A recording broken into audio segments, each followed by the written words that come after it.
কিন্তু যখন দেখছে একটা দল স্থায়িত্ব ক্ষমতায় চলে আসে তখন কি করে, ওই যে ও চিন্তা করে 5 লাখ পাইছি, 4 লাখ আমি খাই দিই, 1 লাখ কাজে লাগাই, আমরা তো আর যাচ্ছি না, তা ওটাই পাও, দেশের জনগণ তো আমার কিছু করতেই পারতেছে না। তো বিষয়টা হচ্ছে এরকমই, কারণ অনেক ঝামেলা পোয়াতে হবে। বিএনপির লিস্ট এই যে 1 বছরে যেটা না, এটা মনে কর আগে বুঝতে হবে, মনে কর 17 বছরে যে যেসব নেতা কর্মী ছিল, এই 17 বছরে তাদের কি করেছে আগে এটা বুঝতে হবে। এবার এবার এবার কথাটাকে বুঝতে হবে, মনে কর আমি ধরো আমি একটা মানুষ, আমার 17 বছর ধরে তুই নির্যাতন করতেছিস সাপোজ, এবার দেশের মানুষ জনগণ সব কিন্তু তামাশা দেখতেছে, দেখতেছে না, এতদিন তো দেখেই আসলো, তো কেউ কোনো কিছু করলো না, শুধু কেছে যে খাচ্ছে সে খাক, আর যে যার দেখছে সে মানে তারা একটু ভরে দিই।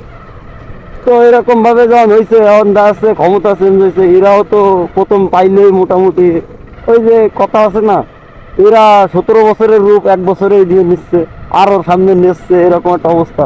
তবে বিএনপি রেজুলেশন অনেক কমে গেছে, বিএনপি এখন অনেকটা মার্কেটে ডাউন হয়ে যাবে আস্তে আস্তে, কারণ সাধারণ জনগণ তো দুর্নীতিটাই খোঁজে, মানে উন্নয়নটা খুঁজবে না, কিন্তু যে ও উন্নয়ন কি করলো এটা দেখবো না, আগে দেখবো দুর্নীতির লিস্ট কত বড়।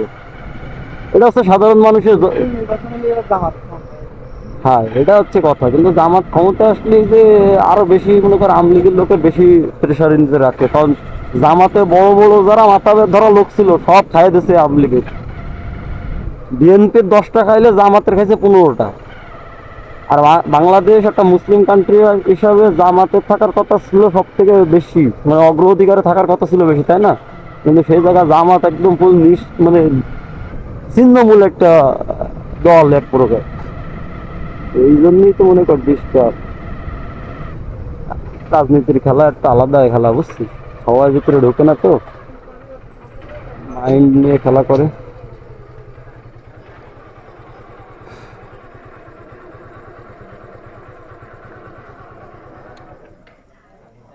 হয়তো ঘাড় লোকমা